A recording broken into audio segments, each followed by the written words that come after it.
Hey everyone, welcome back to the Fantasy Pros Football Podcast. I'm Bobby Sylvester, joined as always by Mike Tagliere, and we're on Twitter at BobbyFantasyPro and at Mike Tagliere NFL. Tags, it is draft week, baby. It is draft week, and I am beyond stoked about that because, I just finished up my final mock draft. I posted it on the site today. I cut my lawn today, Bobby. I mean, there's a whole lot of good things happening because obviously that means winter's over in Chicago. Wait, the snow melted?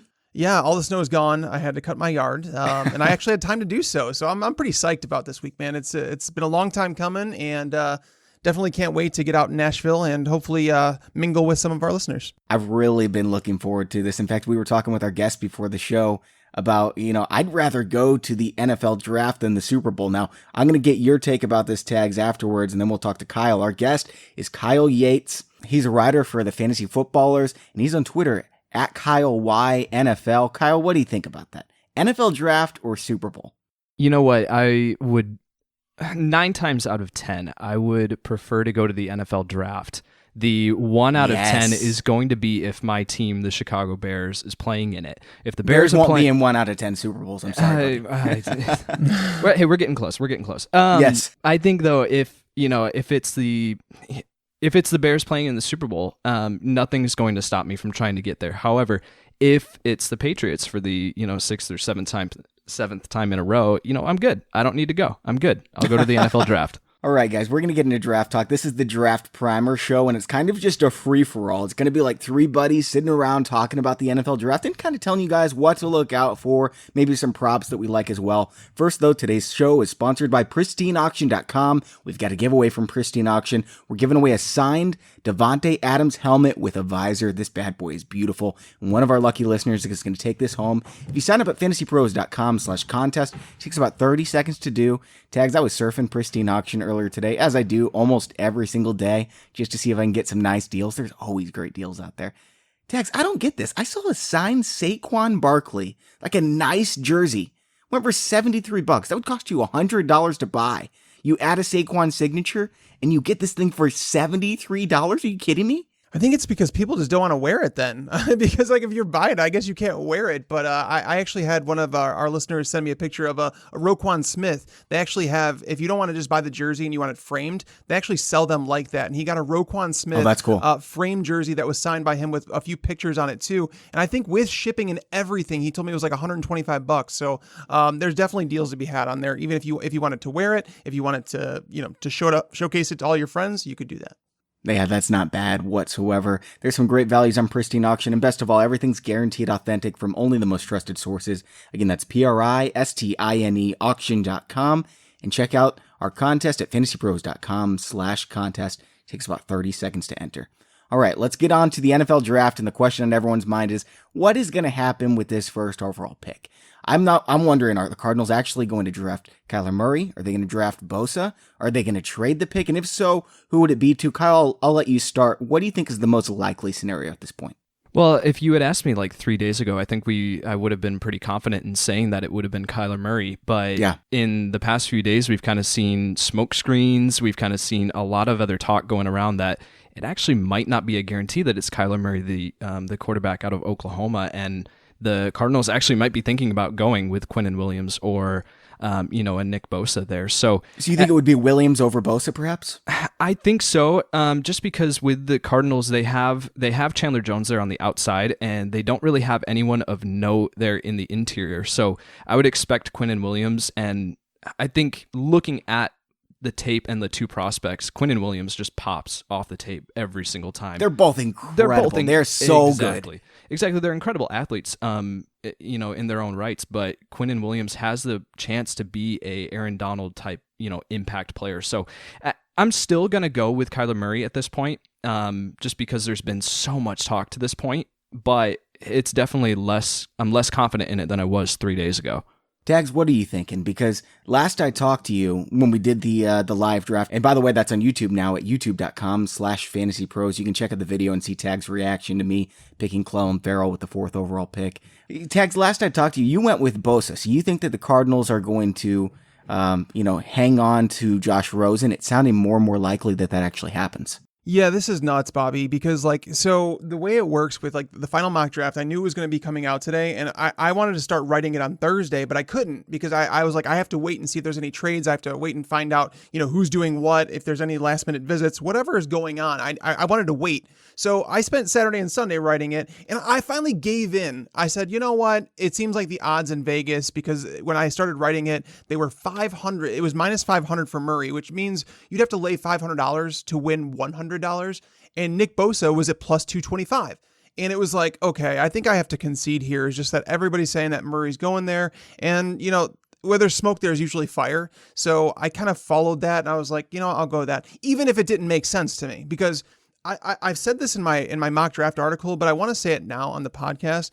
What if the Rams had given up on Jared Goff after the Jeff Fisher year that he had, his rookie season with Jeff Fisher? Maybe the options in the receiving game obviously weren't as good. Robert Woods wasn't there. Cooper Kupp wasn't there. Brandon Cooks wasn't there. So it's like, all these guys came there and, they got an offensive minded head coach.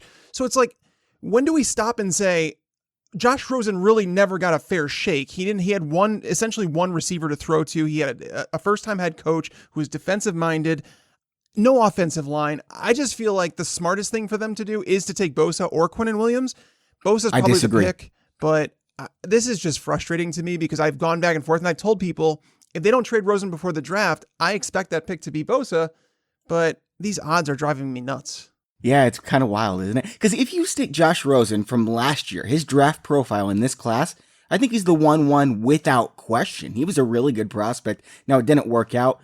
Arizona had absolutely no offensive line. They really had no help at the skill positions. David Johnson had his hands full getting blasted behind the offensive line pretty much every play, it seems. So maybe they've got something with Josh Rosen, just like when Peyton Manning was awful as a rookie. I mean, I guess he had a lot of touchdowns, but all those interceptions, Jared Goff looked lost. So we'll see. I think that Josh Rosen can be fine. Now, here's what I'm thinking.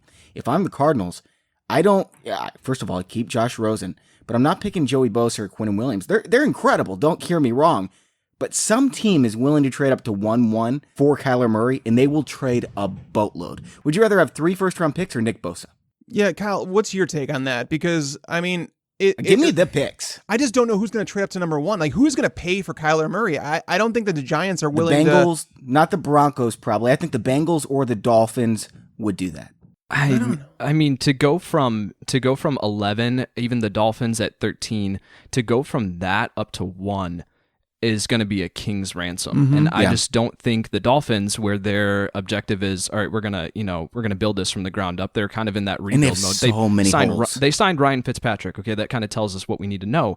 But the Bengals, they don't have the, a surplus of draft capital. I can't see them going from 11-1 for Kyler Murray, even though I think he could be a fit in Zach Taylor's offense. So it kind of leaves either the Giants or Oakland with the 2 first-round picks for the New York Giants or the 3 first-round picks for the Oakland Raiders. And I don't know if John Gruden... I don't even know if that's enough for the Giants to trade for that first overall pick. Right, 6 and 17. I don't think that's going to be enough for 1. So then you're, possibly even throwing in a 2 next year or maybe even a 1. I don't know. But that's a ton. But if Oakland were to offer those 3 picks, 4, 24, and 27... yeah, I'm taking 4, 24, and 27 all day long and sticking with Josh Rosen, who I do think is better than Kyler Murray. Now, whether he's a fit for what Cliff Kingsbury wants to do on offense, that's a whole different conversation that we can have. But yeah, I'm taking those picks every day of the week. And real quick, can we talk about this for a second and say Cliff Kingsbury, if people just keep, and people have said that, they've said that, Josh Rosen may not be as good a fit for his offense as Kyler Murray is. If you can't make a quarterback fit to your scheme, what you do as a good head coach or a good offensive coordinator is you build your team around your players' strengths, okay? Absolutely. And if Cliff Kingsbury needs a certain quarterback to run his offense, he has a serious problem. It means he can't identify his quarterback's strengths, his weaknesses, and that is going to literally kill him as a head coach. Can the Cardinals really mortgage this again? Because if they miss on Kyler Murray and if he's a bust, then where are they at? Yeah. They're looking at taking another quarterback next year. Oh God. Man, wouldn't that be so funny? All right, guys, let's move on a little bit. I want to talk about draft trades because every single year in the first round, it's kind of hard to predict and everything like that. You've seen some mock drafts with 2 or 3 draft trades written in, and it's a lot of fun. But the likelihood is 5, 6, 7 of them are going to happen in the first round. So who is it, Kyle, that you see trading back, and who do you see trading up? Oh man, I think I did a mock draft last year, and I did it the day before the draft, and within the first like 3 picks, it was just done. Like it was toast because I didn't think that Baker was going to go 1, and then you factor in all those trades for Josh Allen, Josh Rosen, Tremaine Edmonds, even where the Bills came up to get him, all that. So it's so hard to predict that and do a mock draft where you're going to get those kind of, picks right. As far as moving down, I think that the Jets at number 3 are a clear and obvious, candidate to move down because they traded a lot to get up from 6 to 3 last year to get Sam Darnold. So I think they're looking to get down. I've also heard that Tampa Bay might be willing to move out of 5. I think that would be a mistake if you can get a guy like Devin White or Quinnen Williams there. But I think they want to trade back for Devin Bush because I don't see I love White, but I also love Bush. I don't see too much of a difference. And I think that if they move back to 10, 11, 12, they still might be able to get their linebacker. I would agree. I really like Devin Bush too. I don't think there's much of a drop off there between Devin White and Devin Bush. So if you can move back and pick up some extra it's kind of picks, risky because the Lions might go linebacker at 8. The Lions and Broncos too. Yeah, the Broncos, you really just never know what those teams are going to do. And especially if, someone who does move up to 5 takes a quarterback, well, then that pushes some other, candidates down the board. So you're right. Yeah, those are as far as in the top 10, those are the obvious ones as far as the Jets or, the Buccaneers there. But it really, we don't know. And it could be, anyone could be moving up or moving down the draft board, come Thursday night. Tags, I think Jacksonville's moving back, man. Everyone's projecting Hawkinson to go there. I don't think Hawkinson's going in the top 15 picks. Otherwise, they're going with an offensive tackle, maybe DK Metcalf, and I know you've mentioned that. I don't think Metcalf goes in the top 10. I don't think any of these offensive tackles belong in the top 10. I think Jacksonville trades back. I'm not sure who would be moving up into that range. Maybe Miami for a quarterback, maybe Washington for a quarterback. Maybe, this is what I have in my mock draft right now. Atlanta knows their window to win is right now. If Ed Oliver is still sitting there at 7, I've got them moving up into Jacksonville's pick at number 7. What do you think about that? Whew. I don't know because it's the difficult thing is I think that the Falcons learned last year that to have depth is really important. They suffered a lot of injuries in the defensive side of the ball and it crushed their season. So I don't know. It's really tough for me to say. Grady Jarrett, they obviously have a lot of money tied up there at the defensive tackle position. It's never a bad thing if you're able to add Oliver, who's maybe a top 5 talent in this draft class. I think I have him ranked as my number 4 overall player. But, we rarely see defensive tackles go inside the top 5. So for me, I dropped Ed Oliver down to number 9 to the Bills in my mock draft. And it's not to say I'd be surprised if he went before that. I really wouldn't. His talent calls for it. But it's like, the position scarcity, how deep is this draft? Teams feeling like, at the top of the draft, they feel like they could probably get a defensive tackle at the start of the second if they miss out on one here. So that's the reason I think Oliver might drop just a little bit. But in I've heard he's a real headache. And I wonder when we hear these types of rumors, like, Kyle, what do you think about this? Do you think that this is just some smokescreen where an NFL team saying, oh, Ed Oliver was horrible in the interviews, we don't like him at all, and then, he drops down to pick number 14 and the Falcons get him or something? Yeah, I mean, typically that would be the case if we were hearing this so close to the draft, right? Like kind of what we're hearing with Dwayne Haskins, that he's kind of just falling. Well, nothing's changed. No news has come out to indicate that he would be falling. So that I kind of think is a smokescreen where Washington perhaps is trying to get him to drop out. But with Ed Oliver, those were kind of things that we heard from the beginning of the season, that there was just a conflict with the coach. I haven't heard anything as far as interviews or, character concerns or anything like that. It's mostly just that conflict with the head coach. And from what I've heard, and I've really kind of spent a lot of time looking into that because it's very curious for a top 5 talent to have those kind of concerns where I think he was benched in his last game at Houston. I think it's just the coach had some issue with him that really I don't think goes super deep, and shouldn't be a cause for concern. It's just there are a lot of great players who have had conflicts with their head coach, like Jalen Ramsey, the entire Jags defense. In fact, do you think that it's possible a cornerback hungry team who's ready to win now, like the Chiefs, makes a trade? They trade 29 for Jalen Ramsey. For Jalen Ramsey? Mm-hmm. If the Jags were willing to trade him for a late first round pick, I think there'd be 31 teams waiting.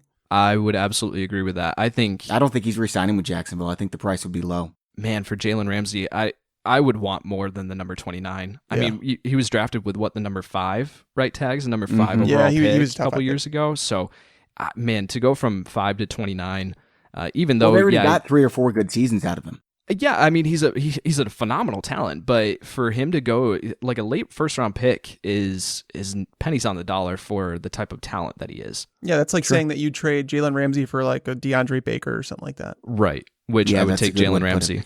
I mean, Khalil Mack did go for an ungodly amount, and so I'm not saying Ramsey's the same type of player, but he is a star, so that probably is a little bit shallow.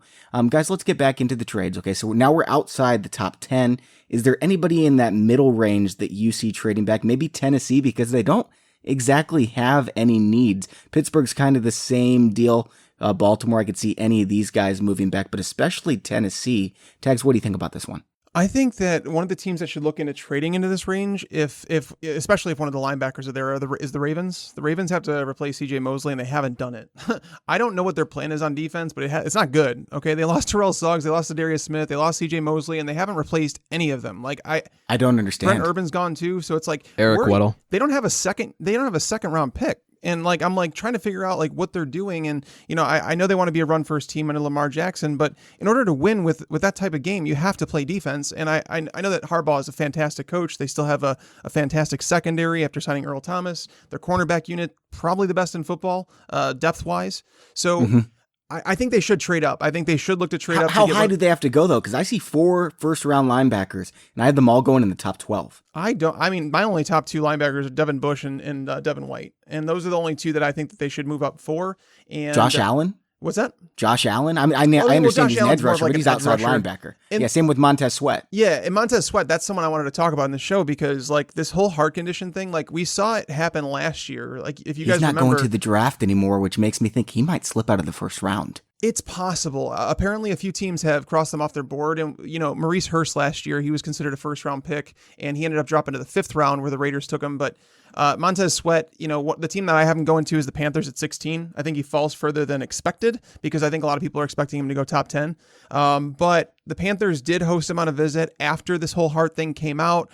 They were like, they attended his pro day. So I just don't think, I think that they've done their research on him. They definitely need an edge rusher. So if you find one of those edge rushers like him, like maybe like a Brian Burns, you know, one of those guys falls, I definitely can see Baltimore moving up, trying to, you know, get in that race to try and get one of those guys. Because if they stay at 22, what are they going to do? Like, this is the Ravens are like the biggest question mark for me in the first round because I have them moving back to 28 and getting Marquise Brown. I mean, that would make sense. I would rather have them trade back than take a wide receiver at 22. I don't want them to take a wide receiver in the first round because I think it's going to go to waste. Yeah, it's a waste. But if you get a dynamic type of wide receiver like Marquise Brown, who doesn't really require a great thrower, I think that's a really good fit for them. But I feel like if they were to take him at 22, that would be too early. I think DK Metcalf I think he could fall to them at 22, and that if they're going to take a wide receiver, he changes the way a defense approaches.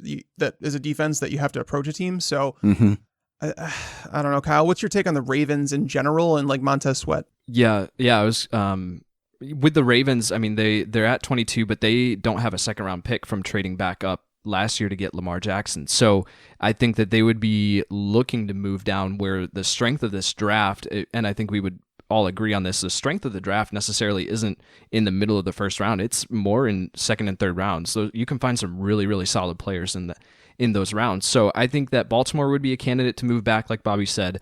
Montez Sweat, I would... put Montez Sweat and Brian Burns. I would take Brian Burns just because of I don't think they're too far off as far as prospects and their potential ceilings. But then you factor in the heart condition that like you said, Tags, that does have some teams crossing him off draft boards. So I would go Brian Burns if I were to move up. Another team that I was thinking about is Seattle, right there at 21, and they only have 4 total picks in this entire draft. So I think Seattle's a great one. I think they have to move back and they have to get some serious draft picks because there are some holes on that roster, especially if they are to move Frank Clark. Yeah. Unfortunately, they're asking for a first for Frank Clark, and I don't think they're going to get it. Yeah, I don't think so either. Not in this draft class anyways. But the Seahawks, I mean, Jeffrey Simmons is who I mock to them because I think it's actually a good pick and like it matches what they would do. They've met with him. But trading back from 21, Jeffrey Simmons, some people expect him to fall further because the off the field stuff and his ACL. And some people think he's a top 10 pick. I saw one report where somebody in the front office said, They were asked who's the best player in the class. Some people were saying Kyler Murray. Most were saying Quinnen Williams or Nick Bosa. Somebody else said someone that was kind of random. I don't remember who it was, Josh Allen or something like that. One person said Jeffrey Simmons. He's the best player in the class. He's a top 10 phenomenal. talent. He's a phenomenal talent. Yeah. I was going to talk about Jeffrey Simmons and bring this up and see your guys' opinion. I actually wonder about Atlanta at 14 taking Jeffrey Simmons. We saw that defense decimated last year, but they're a talented defense. If they get healthy, they have they come one back, hole. It is the defensive line, and if they're healthy, they're winning the Super Bowl maybe. If there's someone that can take a chance on him in those teen rounds and kind of wait for him to come back from that ACL tear, I think it's Atlanta. Yeah, he's basically going to miss this season. I don't think that there's any way that he makes it back for this season as a defensive tackle with that much weight. It's possible, like if they make a playoff run, he can come, but he's still a rookie. I think Atlanta, and then he's learning on the job. Yeah, Atlanta that's should really be looking at edge rusher. Like Vic Beasley's been a bust, and like if Brian Burns falls to them, I think they should run up to the podium and grab him. But I think Brian Burns has actually gotten more expensive than them. And I remember when I mocked, it was like my first mock draft of the year, and I had Brian Burns going to the Falcons at 14, and someone like mocked me for it, and like he's not even going to go in the first round. Now he's being talked about as a top 10 pick, and if the Lions, if they were set on someone like Montez Sweat after all these heart conditions, it might scare him off him. You know what I mean? Like they might move to someone like Brian Burns because the Lions were obviously interested in Anthony Barr in free agency. It seems to me like Brian Burns might not last to the Falcons, but that's who I think they should go with if they stay at 14. All right, anyone else in the end of the first round that could trade back? Obviously the Patriots, because that's what they do. And I could see a team like Houston. They've got 2 second-round picks trading up to pick number 32 to grab a second offensive lineman. If they can get 2 first-round offensive linemen, maybe Dalton Risner and Chris Lindstrom, if they can get those 2, they fix their biggest problem. And I think that, I don't know if they're the favorite in the AFC South because the Colts are so good, but if they fix that offensive line, this team is really dangerous. Mm-hmm. Yeah, the Texans have the 23rd pick. They have 2 picks in the second round as well, back to back. So they can do damage, and Lindstrom should be there when they pick at 23, I would think. But if not, then one of the top tier offensive tackles will be there. One team I'm curious about, and like Titus Howard. So he's an offensive tackle from Alabama State, and he was someone that I didn't even mock in my first 2 rounds for a while. And there's been so much buzz around this kid. Like, when you see those guys that all of a sudden you see their name popping up everywhere, and like people are talking Titus Howard. And I've now found out he's had private workouts with 24 of the 32 teams. Wow. Holy cow. So everybody wants this kid. And it's like, I think that's the name I'm going to put in this show, is someone that I think might go at the end of the first round. I think that he might sneak in there because of all this interest at the very latest second round. But Titus Howard to the Eagles to be Jason Peters' eventual replacement, it kind of makes sense. I don't have a running back going in the first round, though. Like, do you guys think that Josh Jacobs or any of the running backs are going to go in the first? I don't have any mocked in the first round, no. I do. I'll be the one to go out on that limb and say Josh Jacobs goes. I think he's just too phenomenal of a talent. I'm a huge fan of Josh Jacobs in his game. Even though he does have the limited workload in college, I think that can actually be a benefit in the pros. But what I watch on tape, I wrote a rookie profile on him over at the Fantasy Footballers, and I compared him to Melvin Gordon. Very similar size, very similar, just an overall well-balanced player who can catch out of the backfield. And so I do think that a team's going to value him as a first-round pick, and potentially, that could be Oakland at 24, 27. I know the Colts have been doing work on him as well, the Eagles. So I definitely think there's interest on him. But I wanted to get your guys' opinion on this too. Ian Rappaport came out a couple days ago and said that Darrell Henderson could actually be a late first-round pick. Buying or selling that? I'm buying that as a possibility. I would not bet on it, but given the odds, I'm not sure I'm looking for the odds right now. Tegs, what do you think about this? I think it's definitely possible. It's a hard sell for me. And I actually quoted that tweet and said that I would actually think it's more likely that he gets drafted in the 3rd round. And that's where I think he goes. I think that's fair. But yeah, I think first round is in the realm of possibilities. Well, looking at the teams around the NFL, let's talk about RB needy teams, like guys that need a workhorse. The Raiders are one. Philadelphia, Houston, Oakland. That's really Buffalo. Those are the only 4. But Buffalo signed TJ Yeldon today to a 2-year deal. So it's like they But do we really think that TJ Yeldon is their long-term answer. Frank Gore is. I don't know. Like, I don't know. Buffalo has signed so many players this offseason. Like, it's kind of ridiculous trying to figure out what they're going to do in the draft. But I just don't feel like there's enough like workhorse jobs. And Darrell Henderson is kind of like a boom or bust runner. It's not like he's a guy that's going to, I think one guy that's being underrated by the general community is Damian Harris. Damian Harris is like a downhill runner. Like a lot of coaches do like that. Like he's going to get what you block for him. He's going to Oakland in like the 3rd round. But everyone knows he's going to Oakland. I think that it's very likely that Josh Jacobs does end up with the Raiders, and I actually mocked him to the Raiders at the top of the 2nd round. So I think so it's not like I think that fit to the Raiders makes tons of sense. But I just think we talk about it being a weak running back class. So it's like in knowing that there's not many workhorse jobs out there for running backs. Well, there's like 5 good running backs. And besides, there's no like running back that anyone's going to say is a generational talent because we just saw Saquon, Leonard Fournette, Ezekiel Elliott, all these guys. And no one's even close to that. But there's 5 solid guys. I would bring up the argument with Darrell Henderson, though. Like, who would have said last year that Rashad Penny was going to be that true. 1st round pick, right? Like we've seen NFL teams do crazier things. So even Sony Michel wasn't supposed to go in the 1st round. Right. I think a lot of people had him as like at mid 2nd round, but when you see, running backs go earlier, it pushes some guys up the draft board. So I don't You get know. that extra year in the contract, and then you don't have to worry about free agency running backs because nobody wants to pay that. At least the smart teams don't. So it makes sense for these guys to get right into the end of that 1st round. If someone takes Darrell Henderson over someone like Chauncey Gardner-Johnson, I'm going to punch that team. Like, I just feel like there's too many good players on the board on the defensive side of the ball at that point in the draft where it's like, if someone takes him in the 1st round, that means you're letting someone very, very talented go. And, especially like, even if it's like, let's pretend it's like offensive line, right? You know what's crazy? I started going through and like we have our free agent tracker on FantasyPros, and I was updating it all today, and I saw there was some ridiculously bad offensive linemen getting contracts for like 1 year, $2.5 million, 1 year, $3 million, and then you see running backs like Tevin Coleman getting 2 years, $8 million or whatever it was, and it's like offensive linemen are so like there's not enough of them right now in terms of like offensive tackles. Like teams need them really bad. And there's none available in free agency, so they're paying some really bad ones to come onto their team and provide some depth. Where it's like, if you're going to take a running back like Darrell Henderson over someone like, we've talked about Chris Lindstrom as an offensive guard. If you're going to, like, I mentioned Titus Howard. I think these guys, Cody Ford, if you take Darrell Henderson over Cody Ford, you're crazy. I would agree with that. It's just, there's just so much here. Like, there's other wide receiver talent.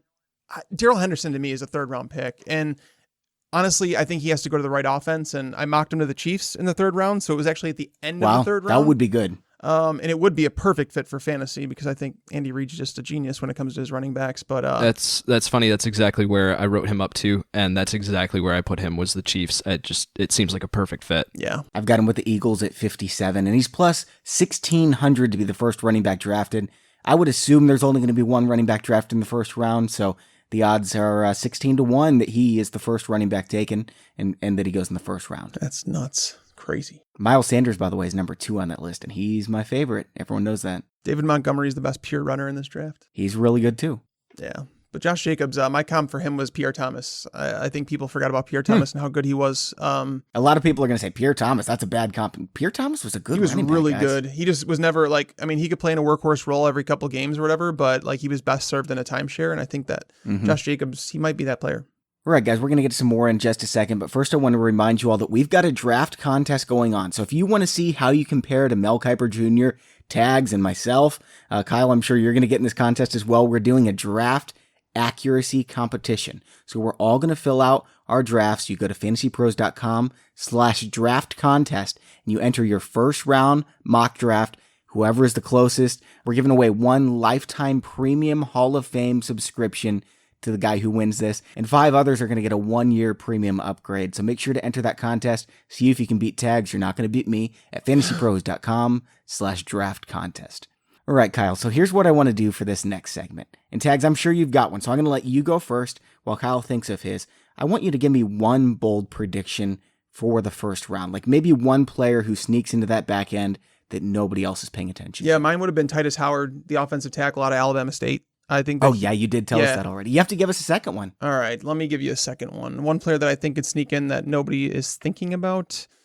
Oh man, Rock Ya-Sin. I know that he's recently got some buzz about maybe getting into the first round. I think his talent calls for it. I think he would be a phenomenal pick in the first round. Like, I just think that he's a solid cornerback. I don't think you have to worry about him. I think he comes with a high floor.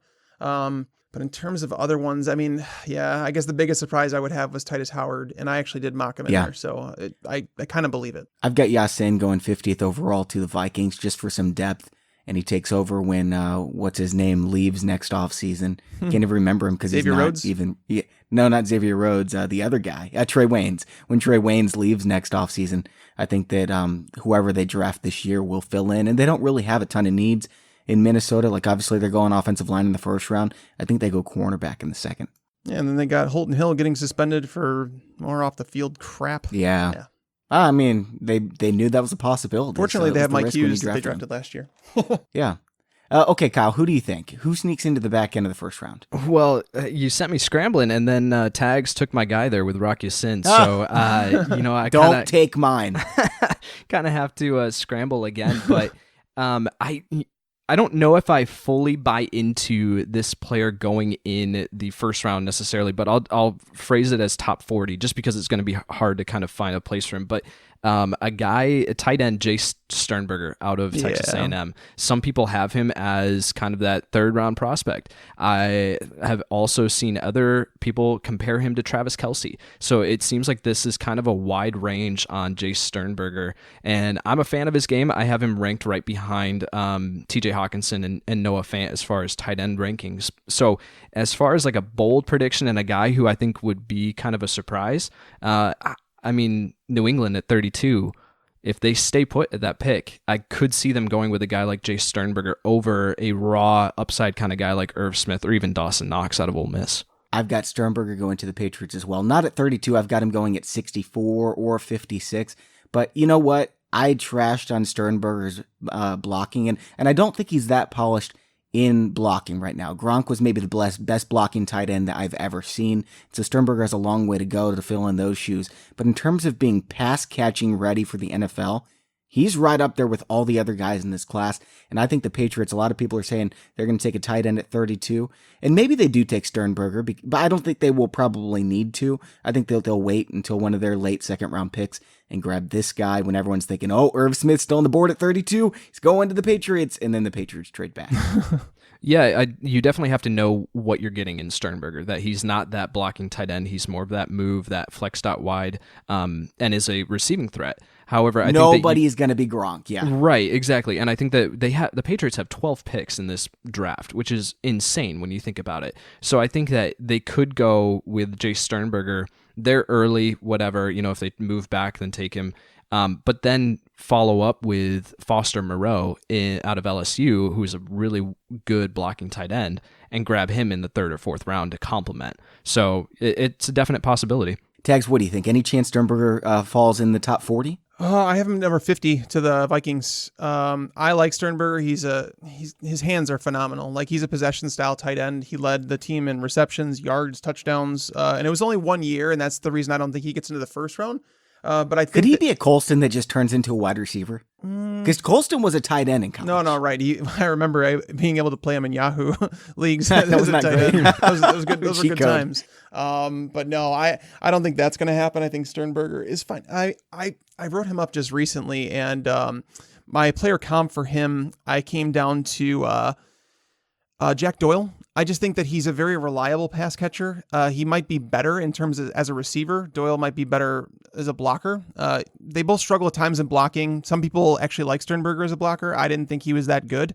I don't know. I don't know how to value Jace Sternberger because I feel like he's someone that can offer. I don't think teams want to run their offense through their tight end, but I think that if you want a pass catching tight end, like someone who's very sure-handed, Sternberger's that guy. And if like you put him behind Kyle Rudolph for a year, I think Sternberger can turn into that guy, in 2020. The kinds of guys that I'm looking for when I'm looking for someone who's going to go a lot higher than everyone expects are, these wide range of outcome type of prospects. People like Darnell Savage, people have going sometimes in the third round, late second round. Some people have him as the next Bob Sanders I saw right up on Pro Football Focus, right?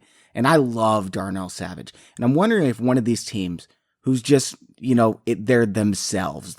They get their guys like the Rams. I'm wondering if they just say, we believe in Darnell Savage. Some have a 3rd-round tag on him. We're going to get him before anybody else does. The Steelers do stuff like this every single year where it's like they drafted who and then he turns out good because they get their guys. I'm wondering if Savage can sneak into the top 32 picks. I've got him as my top safety on the board. I don't have him going as my first safety in the draft, but I do think that some team may, and if they do, it would be a big surprise, but he's going to be a good one.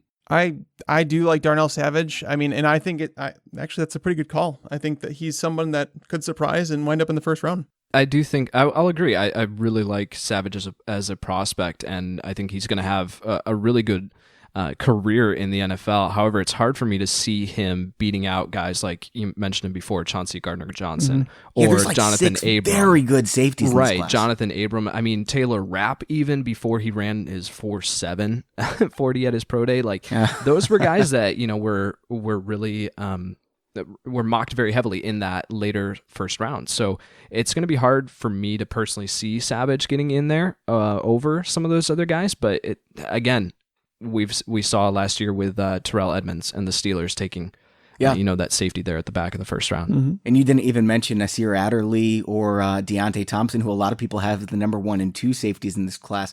Everybody has a different opinion about these top 6 safeties, but I think everyone agrees. There's 6 really good safeties in here. Yeah. Taylor Rapp was one of those guys that was considered as a potential first round pick, and he dropped down boards a little bit due to his bad 40 time. It was like in the 4.7s. So yeah, there's definitely a bunch of guys up there that can be talked about. One question I had for you guys. So let's pretend for a second that Kyler Murray does go number 1. You're the Cardinals at the top of the second round. What do you do there? Like, do you say, okay, now that we spent, obviously more equity on the offense, we need to move to the defensive side of the ball? Or do you say, we need to get Kyler Murray a receiver? Like, I've got him a tight end. Who do you have going there? Noah Fant at 33. Whew. That's surprising if he lasts. I mean, if he fell, long. Yeah. and I don't imagine he falls, but if he does fall to 33, I think the Cardinals pull the trigger. I think they have to go offensive line. That's still just such an area of concern, and it's going to be there's going to be some really, really good prospects still there on the board at 33 or whatever they're at. Mm-hmm. So yeah, I think that's where I would go personally is offensive line. Tags, you're the Cardinals. You've got Cody Ford and Hakeem Butler still available to you. Which one are you taking? I'll take Ford. I'm actually high on Ford. I think that he's like a versatile offensive lineman. He's one of those guys where I just feel like you know exactly what you're getting with him. Like he's just he has a very workmanlike approach. And obviously, he's had time with Kyler Murray protecting him. Yeah. But I would go with Cody Ford. Now, if you're talking about someone like Dalton Risner, that's when it becomes a question for me. Ooh, man, I love Dalton Risner. I don't love Risner, and he's like a right tackle by design, and Marcus Gilbert, they just got him from Pittsburgh, so I don't think that they necessarily would go there, so I'd probably go Hakeem Butler in that situation. I just think that you're setting your quarterback up to fail if you don't surround him with someone, and I know that Christian Kirk, looked solid last year, but eventually when Larry Fitzgerald retires, which is probably after this year, he's going to move into the slot. That's what Christian Kirk is designed to do. He's going to be a Golden Tate type receiver. Golden Tate didn't always play in the slot to start his career either, so they need a perimeter option. But tags, they have Kevin White. You're right. I totally forgot. Scratch that off, Bobby. They have a first round receiver. I don't know if Kevin White can knock off their starter Trent Sherfield. He's in the starting rotation right now. I don't even know who that is. They need to draft somebody bad. Yeah, no, he got a chance to play a little bit last year, and let's just be honest. That's why I'm telling you, Josh Rosen never had a fair shot to succeed. Absolutely. Yeah. And if they want to stretch the field a little bit, they need someone to do it. And Hakeem Butler's that guy. I do like Hakeem Butler. I think that he's a solid prospect. And if he gets in the right offense, someone that knows how to use, to play him to his strengths, one of the best ball trackers I've seen coming out of college. Yeah. And here's the thing. Even if they draft Cody Ford, they're going to have a nice pick in the third round where they can get a quality wide receiver. There's 15 good receivers, 12 good receivers in this class. They're going to get one of them at the top of the third round. Someone's going to For sure. I mean, Kelvin Harmon might fall to the third. Yeah. You have Arcega Whiteside might fall to the third. I think one of my favorite players, and this is me going on a limb, I guess, but Emmanuel Hall, if he were to go, I mocked him. See, I think he kind of made him and that tight end they've got there in Missouri. I think they make Drew Lock look a lot better than he is. He had a lot Albert of weapons. O is so good. I can't wait till he comes out. I wanted him to come out this year, and I was going to rank him. Tags is in love with this 100%. I can't say his last name, but I love him. Albert O, you have my heart. And I would have probably ranked him as my top tight end. Like Tags is sitting there watching film. He's like, "Who is this guy?" Oh wait, he's not in this draft. Yeah, it sucked. But Emmanuel Hall, I mocked him to the Saints. I think Emmanuel Hall is like a Mike Wallace reincarnated, and like I think that Sean Payton would know exactly what to do with that guy. I would love to see Emmanuel Hall go to the Saints. Like that's just my wish list for fantasy football. Kyle, you were going to say something before I cut you off. I'm sorry, man. What were you going to say? No, that I was just going to say with J.J. Arcega-Whiteside, if he's there in the third round, which I think is a mistake, and I'm Arizona, I would take him in a heartbeat.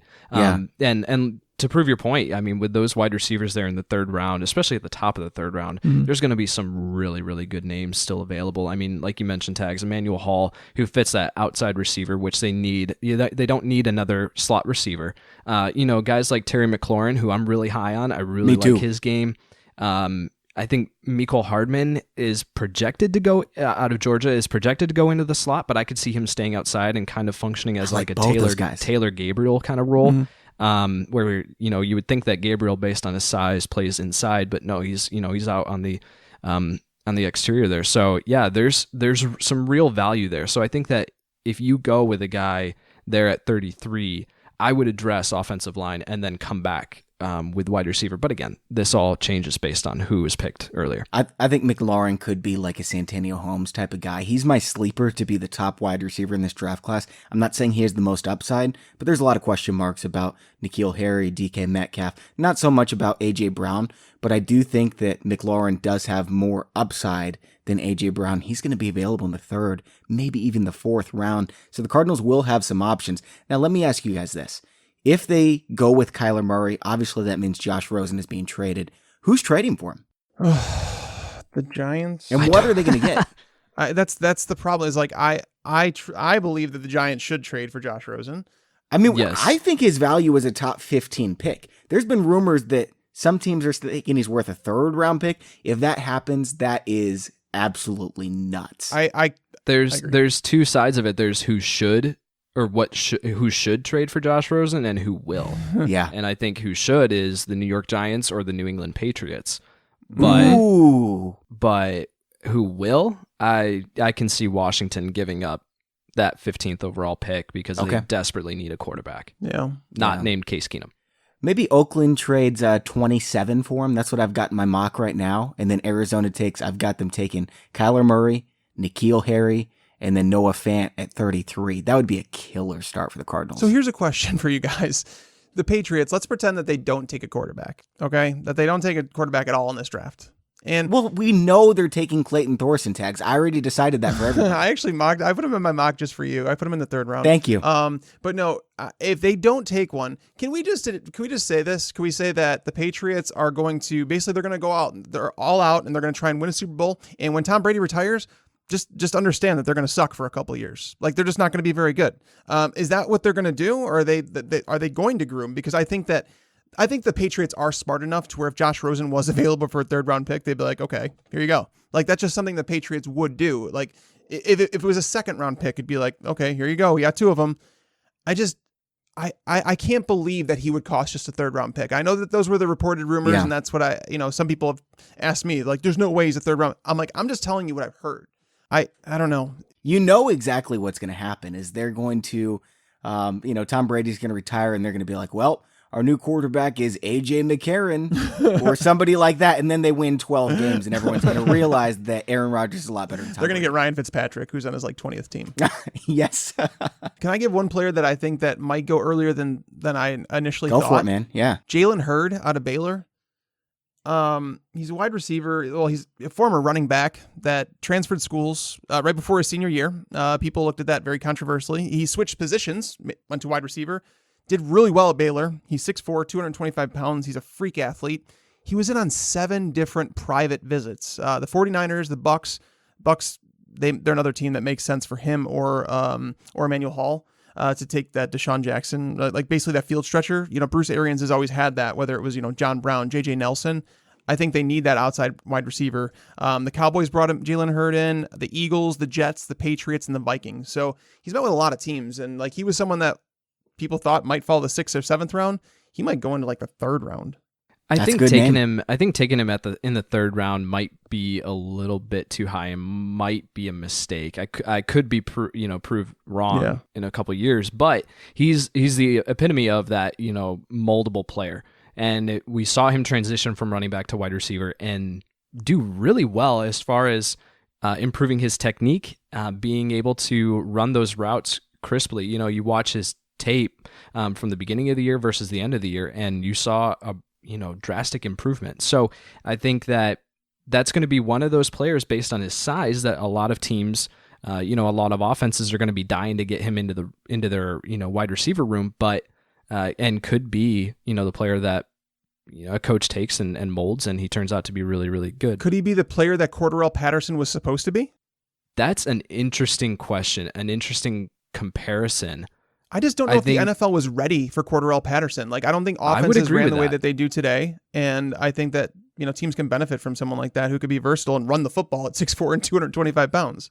I would agree with that. That's kind of the classification for Patterson as a weapon. And there are offenses now that use him, that he doesn't really have a position, but you just get the ball in his hands. And I think another guy like that is Paris Campbell, where I don't see Paris Campbell as a true definition wide receiver. Now, do I think he can get there? Sure.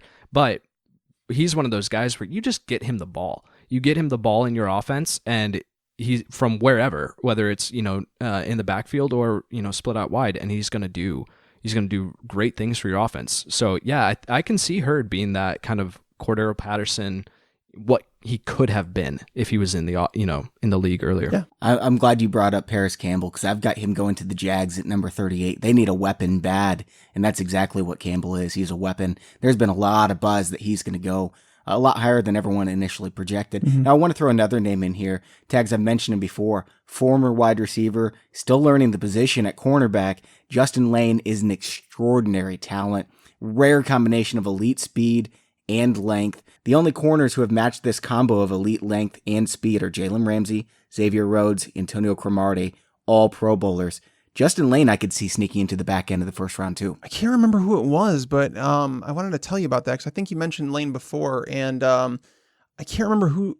I read something, and someone was also saying that he could go in the first round. I think that's crazy, but I also think it's crazy to think it was probably me. I've said it so many times that you probably think you've heard it from a bunch of other people. But Justin Lane he's definitely gathered some steam around the draft. So much upside. I think he's like a second or third round pick, but if he sneaks into the first, would it surprise me? Probably. I mean, we always think that we can, and that's the thing is, if you can predict 28 of 32 players in the first round, you legitimately would tie the most any analyst. I think we had 140 some analysts last year who did the mock draft with us. 28 was the absolute highest that anybody got of the prospects that you can guess in the first round. So there's going to be 4 prospects that nobody is going to guess. So is it crazy to think that, Justin Lane gets in there? No, it's not crazy at all, especially when you consider I'm going to guess him. He's a second or third round pick. Actually, I'm not going to guess him because I have to beat Tags again, and so I need to be. And take notice, I said again, because last year I beat him. I got 26 out of those 32, and I was ahead of Tags. And if I win this year, Tags, what are you going to have to do to your mustache? Our bet, if you guys missed that on our other show, is that the loser of the mock draft competition is going to have to grow out their mustache for a little bit because, I have scruff all the time, but I'll grow it out if I lose, and Bobby will do the same. And we have to dye our mustache Antonio Brown blonde. Oh no! It's like for a day we have to go to the store with it. It's going to be a fantastic time for Bobby. I can't wait to see this. I'm sure we're going to put it up. It's going to be so much fun watching you do it. I'm going to have a fantastic time watching you do it. In case I needed extra motivation to do well in this competition. Yeah. All right, guys, I've got some prop bets for you. Okay. Right. First wide receiver drafted. Right now we've got DK Metcalf as the pretty heavy favorite, minus 165. What I want to ask you is, if it's not DK Metcalf, who do you guys have as the first wide receiver drafted? I'll go Marquise Brown, even with the injury history. I really, really love him as a prospect, and people are really high on him in NFL offices. Yeah, I love his game, and so I think that he could be, even some teams could look at that him coming off that Liz Frank injury and just say, we're good with it. We're good with where he's at in his comeback and recovery, and we'll take him. I don't think it's going to be with a high first round pick, but I think in those later those later picks, I could see Marquise Brown being the first one taken. Yeah, Marquise Brown to the Colts. What do you think about that, Tags? I think Marquise Brown makes sense, and I think that's very possible. But I also think if it was me, I'd be drafting A.J. Brown ahead of him. So A.J. Brown, I guess. I mean, what are the odds? Like, do you get better odds with Marquise Brown or better odds with A.J. Brown? A.J. Brown. I think so, at least. So how high do you think Brown could go? 12 with the Packers? No, I've changed my mind on that. Like, should he? I think that he should get consideration there for sure. Well, I've got Cleo and Farrell falling and the Packers grabbing him, so I know you would take Farrell over Brown. I would take Farrell. I like Farrell. But AJ Brown, I have going at 26 to the Colts. I think AJ Brown is perfect for that offense because they have T.Y. Hilton to stretch the field. He's perfect for every offense. AJ Brown is. Yeah, he moves in and out of the slot. They have Devin Funchess as the big red zone guy, and AJ Brown is very versatile. He's pro ready. They're a team that is competing right now for a Super Bowl. So I just feel like AJ Brown to the Colts to fill that slot role, like mostly slot, and move back and forth with T.Y. Hilton. I just feel like it's a perfect landing spot for him. Yeah, Hakeem Butler right now is number 2 in this prop, plus 500.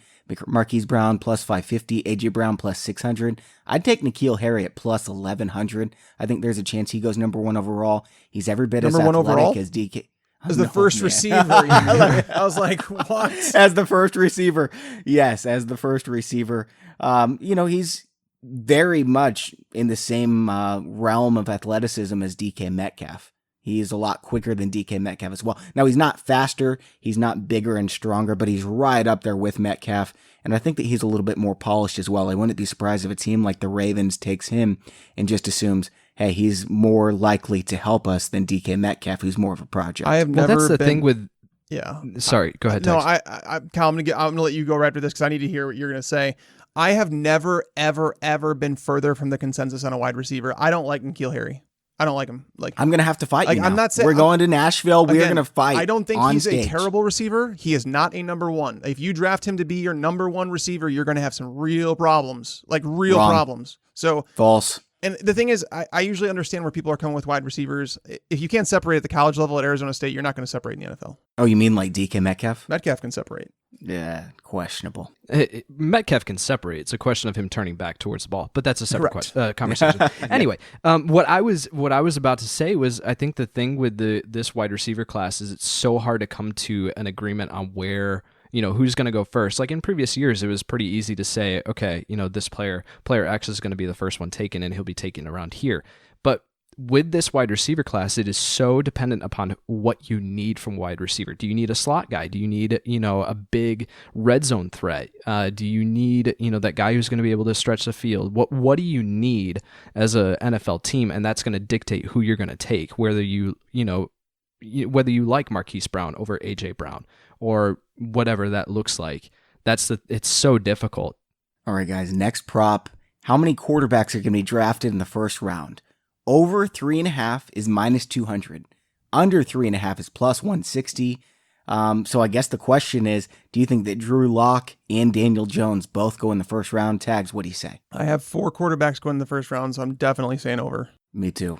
And I think it's stupid, but I do have it. I'll go with the over as well. And it's not necessarily a question of whether they should, but I think we're going to see more and more of these rookie quarterbacks, whether they have round 3 grades on them, whether taken in the first round for a couple of reasons. That rookie contract, because you can build a team. We're seeing it across the league. We're seeing teams build really, really nice rosters around a cheap rookie quarterback and that 5th-year option, that you can get that guy on a cheap deal. You have some innovative play calling. You stick a guy with, Sean McVay, with potentially a Zach Taylor in Cincinnati. We'll see. But you put him with that, and your offense can be okay and good enough to win. And then you can build up your defense or the surrounding weapons with that other cap. So I think in future years, we're going to see more quarterbacks go in the first round than necessarily should. So, Tags, where do you have all 4 of these quarterbacks landing in your final mock draft? I have Kyler going at number 1, even though I want to change it. Number 10, I have the Broncos taking Drew Lock as the number 2 quarterback off the board. I have the Giants taking Daniel Jones. Redskins with Dwayne Haskins. You've got Haskins as the number 4 quarterback. I don't personally, but do I think he goes there? I think there's something to this whole him falling thing, like, him, the lack of, like, with only 1 year of experience, whereas Daniel Jones and Drew Lock are considered more, they have more experience. And, John Elway, we know how he goes. And the Giants, we've heard that Daniel Jones is potentially the number 1 quarterback on their board. So Dwayne Haskins is the number 1 quarterback on my board. That doesn't mean number 1 over Murray. Oh, I would take him over Kyler Murray. Yes, I don't. Okay, Kyler Murray has some real concerns for me. I mean, I don't. I understand why teams want to take him in the first. I understand you're trying to hit a home run. I get all that, but in number 1 overall, you'd better be taking a home run, like a guy that's a can't miss player. And I don't think Kyler Murray's that player. And I think that the Cardinals know that too, because they would have had their minds set on who they were drafting already, and they would have traded Josh Rosen if they really knew Kyler Murray was the answer and that he could do everything that they want him to do. I just feel like he's not a can't miss prospect, and I feel like there are question marks, and that's why I think that they should go with Bosa, or even if they wanted to go with Quinnen Williams, even though he's a defensive tackle, I feel like he's a can't miss player. I feel like Nick Bosa's a can't miss player. You can't say the same thing about Kyler Murray or Dwayne Haskins. I've got Zach Taylor of the Cincinnati Bengals trading up to 5 to get Dwayne Haskins just before the New York Giants have a chance. After that, I've got Drew Lock going to 10, just like you, and I've got Daniel Jones going 17 to the Giants. Nice. What do you have, Kyle? It's pretty much similar to that as far as the landing spot. I haven't done my mock draft yet, so as far as like the specific places that these guys are going to land, but I definitely see those 4 being the ones that go. It's super interesting. I was going to bring this up. Drew Lock visited the Packers a couple weeks ago, and the Packers have apparently been doing a lot of work on quarterbacks. What do you think about that? Smoke. I mean, Drew Lock needs to sit behind someone for 2 or 3 years, and that's how Aaron Rodgers got really good, right? I mean, he was good to begin with, but he sat behind Brett Favre for 3 years, and look what we got. Yeah. And Aaron Rodgers was drafted when Brett Favre was 35, and Aaron Rodgers is 36 now. So wow, yeah. It's interesting to say the least. Do I think it's going to happen? No, but I think it's very interesting to burn. You only get 30 visits to come in to your facility, and to have Drew Lock come in and burn one of those is interesting. Well, to be fair, yeah, I just want to be totally fair here. So I think that the Packers are doing their homework in case one of those guys falls down to them at 30 and they have to make that decision, because they did Drew Lock and Daniel Jones. They did not bring in Kyler Murray or Dwayne Haskins, which kind of tells me they're looking at guys that were expected to be like the 3 and 4 quarterbacks. And I think that it's possible that one of those guys is available at 30, and it was like, maybe we should just do our homework there. Man, how mad would that make Aaron Rodgers if they draft a quarterback in the first round? I don't think he's worried. He's like, yeah, come take my job. I mean, he's not worried he's going to lose his job, but he's like, I want weapons. Give me A.J. Brown. You're drafting a quarterback? Yeah, that would just signify that they're, invested in building for the future rather than going in for it all now. For sure. All right, guys, number of wide receivers selected in the first round, over or under 2.5? I'm going under. I will go over. I have 3 going there. I just think, even though I've got 4. Even though the defensive side of the ball is so special, like the defense, it's clearly a defensive class. Like, this is a much better defensive class than it is offense. But wide receivers There's do a matter. bunch of offensive tackles too that are going to go in the first round. Yeah, and wide receivers do matter though. So I will say over. Yeah, I've got 4 of them. There's always a bunch of wide receivers drafted in the first class, and I get it. Most of them are second rounders, but some teams are going to make sure they get their guy. I've got A.J. Brown, Marquise Brown, and DK Metcalf as locks, and I've got N'Keal Harry slipping into the first round as well as my 4th. I think Hakeem Butler would be my 4th receiver off the board. All right, when is the first wide receiver going to be drafted? And this one really surprises me. Over or under 19.5? I thought it would be higher than that. Higher is in like closer to number 1, or? Yeah, closer to number 1. I've got my first wide receiver at 19, but I would have assumed most people have DK Metcalf going in the top 12 picks. I have Metcalf at 22 as the first receiver off the board to the Ravens. Okay. I think the Steelers are a team that could take a wide receiver, but they're at 20. So I'll say over. I think it's going to be after 19. Yeah, I'll go after 19 as well, just because I think that teams are going to fall in love with the trenches of this draft, if you will, the offensive line and defensive line, and grab those guys here. And then come back. We already talked about it, but the depth of that class, the wide receiver class, you can come back and get, a talented player in the second or third round. So I think that I think that they'll fall. Whether they should or not is a different conversation. Yeah. All right, guys, and last player prop. This one is interesting to me because there are so many different ideas about the defensive backs in this class. Who is the first defensive back to be drafted in the 2019 NFL Draft? It's still Greedy, right? I was about to say, I think it's Greedy Williams. He's the favorite, but I could definitely see Byron Murphy, maybe even DeAndre Baker going ahead of him, one of these 6 safeties. I think Greedy's the favorite, and that's who I've got going first, but I've got him at 15 to Washington. Where do you guys have him going? I have Greedy at number 24 to the Raiders. I did have Greedy going earlier, but the more I hear about it, the more it's like, okay, maybe he's not going to go as early as I thought he would, because he's not he's not on the level of Denzel Ward. There are some question marks about Greedy Williams. Byron Murphy I like a lot, but he's not necessarily like that man coverage guy, like the shutdown, follow a receiver around. So I don't think that he's a first round talent. I like Byron Murphy. He's my top corner, but he's more of a zone guy. DeAndre Baker, he's an interesting one. He's someone that reportedly could go earlier than I'm expecting, but he's a first round guy. So is it possible if DeAndre Baker goes before or Byron Murphy goes before Greedy Williams? I guess it's possible. It would surprise me. Yeah, it would surprise me though. I mean, there's a lot of guys in this conversation. We've gone through Greedy Williams, DeAndre Baker, Byron Murphy. I actually think Byron Murphy's going to fall out of the first round with that 40 time that he had. It was around 4.55, which running for a corner is going to push you out of the first round, I think. But then you add in these guys that are kind of those fringe guys of Lonnie Johnson out of Kentucky. Could be a guy that comes up. We talked about Rock Ya-Sin out of Temple. He could be a guy that comes up. Or you have Justin Lane out of Michigan State that we've talked about that could come into that kind of fringe. So would any of those guys surprise me if they were the first one? And no, not really. It all depends on what you're needing. Again, they fit a bunch of different schemes and they're not all the same. So it all depends on if a guy falls in love with that prospect, and he could go early. If I'm betting here, I would go with Nasir Adderley at plus 850. Now, I don't think he's the best safety on the board. In fact, I've got him as my number 4 safety. Tags, I don't know where you have him, but every single mock draft I've seen has this guy going in the first round. That's not the case with any other safety. I've seen him as high as number 10. And I don't think Greedy Williams is any kind of lock to go in the top 10. So I think it's possible. If it's a safety, I think it's going to be Adderley. Yeah, Adderley is very versatile in terms of what he can do for you as a player. The reason I don't see him being the first one off the board, though, is playing out of Delaware. You're not going to get attention there. Like, you have to worry about the competition, the changing competition when you come up in levels. So that's the reason I would say Adderley probably won't be in that conversation. Abram is probably the first safety, even though I don't agree with it. All right, guys, we're going to leave the show by stamping our name on one player. Tags, you get to go first. Who do you absolutely love from this draft class in the first round? I mean, it would be pretty easy for me to say Quinnen Williams. Like, when we talk about players that are can't miss players, like that's.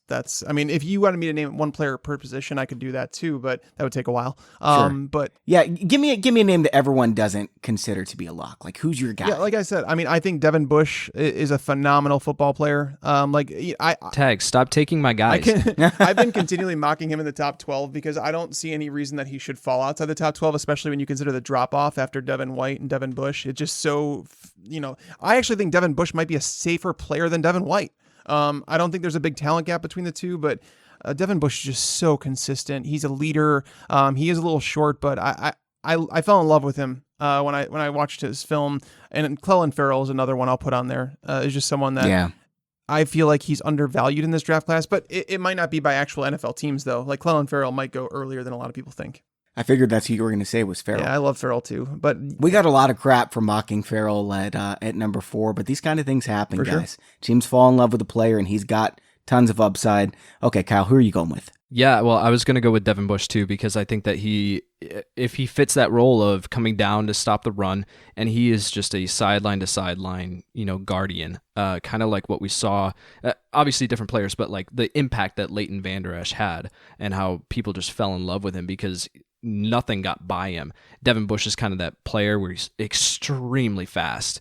And just brings an attitude. I'm a Michigan State fan, and so Devin Bush going out on the field before the Michigan State game and stomping on the logo, that's the kind of just attitude and pride that he's going to bring to your team and be a leader on that defense. So I was going to say Devin Bush, but I will double back with a guy like Christian Wilkins, extremely high character guy, defensive lineman out of Clemson. Just one of those guys that I think has an extremely high floor. Is he going to be the guy that, finishes with 10 plus sacks each year? No, it's not what he's going to do, but he's going to be an impact player, leader in your locker room, and just one of those guys that I think you can you can draft and feel really, really good about. Tags is mad at you for saying that, by the way. I'm not mad at you. He wasn't going to say it, but I'll say it. I'm not mad at you. I just think he's overrated is all. All right, guys, here's my player, Andre Dillard. I think he's the best offensive lineman in this class. I think he's going to be, in the long run, one of the best pass blocking tackles in the NFL. I think he's going to help a team right from the get-go. I've got him going number 18 to the Vikings, and he's going to help them a ton if he does. Nice. Can dig it. All right, guys, that's all for today's show. Thanks to the sponsor of today's show, Pristine Auction, and make sure to sign up for that contest at fantasypros.com/contest. We're giving away a signed Devontae Adams Packers helmet. And thanks to the guest of today's show, Kyle Yates. Kyle, we really appreciate you coming on. Thanks so much for having me, guys. Really appreciate it. Absolutely. For Mike Tagliere and Kyle Yates, I'm Bobby Sylvester. Thanks for listening. Enjoy your football. I just wanted you to watch me dissolve.